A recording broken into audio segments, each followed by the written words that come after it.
कि T square minus 15। पहले तो अपन को इसको मिड टर्म ब्रेक करो, है ना, कैसे करोगे?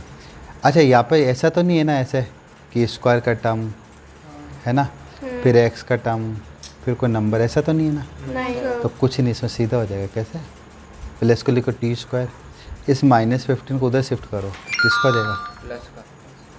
समझ में आया? माइनस 15 को मैंने क्या कहते हैं, इधर भेज दिया। अब दिमाग लगाना, देखो पहले एक चीज़ बता रहा हूँ। ये मान लो ऐसे होता है एक्स स्क्वायर माइनस 36 इक्वल 0, मान लो ये होता, तो बताइए, ठीक है, ये मेरा है। तो मैं क्या लिख रहा हूँ कि मैं लिख रहा हूँ कि एक्स स्क्वायर माइनस का 36 उधर शिफ्ट करा तो किसका हो गया? प्लस का। यहाँ तक ठीक है, जैसे मैंने इसको करा। अब खुद सोचो, ये एक स्क्वायर है, तो सोचो 36 किसका स्क्वायर होता है? 36 होता है, 6 6 36। ठीक है भाई, 36 स्क्वायर हो गया ना यहाँ पे, तो स्क्वायर से स्क्वायर कट गया, तो एक्स कितना आ गया? 6। अब मान लो मेरे पास और ऐसा, तो मान लो मैं कहता एक स्क्वायर बराबर यहाँ होता 49, तो 49 किसका स्क्वायर होता? 7 का हो जाता। हाँ। अब सोचो इधर 5 कि 15 किसका स्क्वायर होता है? नहीं, 5 3 या नहीं, सेम संख्या होनी चाहिए, जैसे 4 4 ऐसे। तो बताओ 15 किसका स्क्वायर होता है? जैसे मैंने बोला ना, 2 2 जा कितना होता है? 4, है ना। 3 3 जा कितना होता है? 9। 4 4 जा कितना होता है? ये एक जैसी संख्या है ना। 5 5 जा कितना होता है? 25। तो बता, देखो 15 तो छोटा है इससे, बताओ किससे स्क्वायर होता है क्या? नहीं। अब याद रखना, जब कोई किसी का स्क्वायर नहीं होना तो बस इतना करना है, या तो लिख देना टी, स्क्वायर हटा देना और इस पे लगा देना रूट, बस ये याद रखना है। और ये लगा अगर देना, किसी का स्क्वायर नहीं हो तो रूट हटा, अंडर रूट मतलब हटे, हाँ ये स्क्वायर हटाकर रूट लग जाएगा। जैसे मैं एक और बता देता हूँ, जैसे मान लो मेरे पास होता है एक ये होता है और -7 होता है ऐसे, है ना। तो इस 7 को उधर शिफ्ट करता तो क्या था? T square equal to 7। तो बता 7 किसका स्क्वायर होता है? किसी का नहीं होता है, तो इस पर लग जाएगा √7 और बस बाहर प्लस माइनस लगता है, इतना याद रखना। ठीक है, तो बस इसी को 2 बार लिख दो, बस अब कुछ नहीं। तो टी इक्वल टू एक बार तो आ जाएगा प्लस का √15 और एक बार माइनस का। और एक बार क्या आ जाएगा? टी इक्वल टू माइनस का रूट। -√15। अब तुमको सर चेक कैसे करोगे? लो कर लेते हैं। पहले तो अल्फ़ा प्लस बीटा, ठीक है, ये मेरा अल्फ़ा है, ये मेरा तो क्या अल्फ़ा है और यही मेरा क्या है? तो क्या करूँगा? देखो √15 ये प्लस का और ये कितना है? माइनस का √15। समझ में आया मेरी बात? ये प्लस का √15, ये क्या है? माइनस का रूट लिख दिया मैंने, प्लस माइनस कट गया। मैं तो को नहीं भी समझ में आया ना, कोई ना, छोड़ देना, बाद में अपन आंसर लिख देंगे। फिर क्या लिखोगे? अल्फ़ा इंटू हाँ, अल्फ़ा इंटू बीटा। तो माइनस के रूट, सॉरी रे, प्लस के √15 को इंटू करोगे किससे? माइनस के √15 से मल्टीप्लाई कर रहे हैं। अब मैं तो कहता हूँ तुम्हें आंसर नहीं पता चल रहा है कि सर मैं तो आंसर नहीं पता चल रहा है, तो मैं इसको सही लिखता हूँ। मतलब यहाँ से पता नहीं चल रहा है कि सर इंटू कैसा होता है, ये तो हमारे पल्ले ही नहीं पड़ती है, मान लेते तुम्हारे लिए, है ना।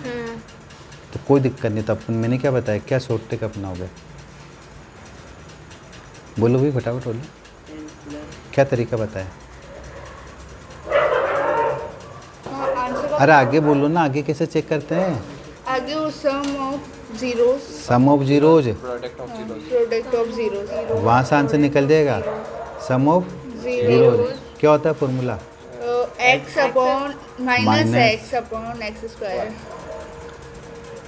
ठीक है, सिमरन दिमाग लगा के बता दे, यहाँ मान जाऊंगा उधर को, उसके बाद तेरा भाई बताएगा। बता इस समय ना एक्स की वैल्यू क्या है? एक्स की वैल्यू क्या है? एक्स मतलब टी की वैल्यू बता दे, अगर यहाँ टी चल रहा था, टी की वैल्यू क्या है? ये रहा मेरा क्वेश्चन, ये मैं लिख देता ये। बता यहाँ एक्स टी क्या है? तू बोल रही तो, हाँ तो बता टी की वैल्यू ना, टी ये चलो मैं ना, ये तुम्हें इसमें उलझ रहा ना, सर ले ये हट जाएगा ला, तो एक तो एक ये सेकंड आएगा रुकना, है ना, शायद। ये ले, अब बता दे एक्स की वैल्यू क्या है। चल अब तो ठीक है। अब बता रुक जा। 15 15 15 टी की वैल्यू कितनी आ जाएगी? 15 15 -15 हैं। मैंने बोला इस कंडीशन ही होती है x square plus minus x plus minus संख्या, यही चीज़ चलती है ना। अभी तुम जैसे नहीं कर रहे थे कि मान लो 5x स्क्वायर है ना -7x प्लस, होता है ऐसे। हाँ मैंने कहा तुम 3 भाई बहन आते हो, ये बोला मैंने। ये 3 भाई बहन है क्या? नहीं ये 2 ही है, मतलब एक एब्सेंट रह गया। तुम्हें खुद को नहीं लग रहा है कि एक संख्या कम है? हाँ कौन एब्सेंट है? एक्स X नहीं ही है, हाँ केवल स्क्वायर ही आया है और 8 ही आया है। समझ में आई मेरी बात? नहीं आई? नहीं आई तो मना करो। नहीं आई तेरे को भी नहीं आई? सुनो मेरी बात, वापस देखो, जिसको नहीं है ना कोई ना देखो। खाना तो वैसे ही है, तो फिर समझ कर ही खा लें, चाटे। देखो मैंने कहा कि जैसे अभी क्वेश्चन था ये एक्स स्क्वायर माइनस के 7x, ये था ना, बताओ यही था। पहले यहाँ चेक करो। अरे भाई 3 जन है, मैं जैसे कर दो, देखो मान लो ये ना, ये तुम्हारे पापा, स्क्वायर को थोड़ी देर के लिए पापा मान लो, क्या हो पापा। एक्स को मान लो, ये सॉरी रे क्या लिख रहा हूँ, एक्स को मान लो मम्मी। कौन? मम्मी। और जो संख्या है ना वो तुम हो, चिल्लर। ये तुम संख्या जो भी है 3 6 8 नंबर, ठीक है। 3 में होंगे, स्क्वायर है, एक्स है और क्या है? नंबर है। अब मुझे बात बताओ, है ना। अब यहाँ पर यही लिखा है, इसका मतलब क्या समझ में आता है? कौन नहीं है? मम्मी एक्स नहीं है, इसका मतलब स्क्वायर है मेरे पास, ये वाला है, ये वाला। हाँ अच्छा और संख्या है मेरे पास, ये है, नंबर है इसका मतलब मम्मी नहीं है ना। हाँ अच्छा मैं ऐसे लिखता हूँ एक्स स्क्वायर 8x। अब बताओ कौन नहीं है?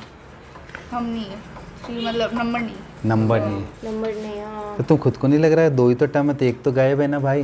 हाँ तो गायब मतलब वो है ही नहीं। मैं कहता हूँ जो मान लो आज आया ही नहीं, आया नहीं मतलब एब्सेंट हो गया ना, तो आएगी। जा रही बात दिमाग में। हाँ तो एब्सेंट हो गया, वो तो है ही नहीं। तो अब आ जाओ वापस सवाल पे।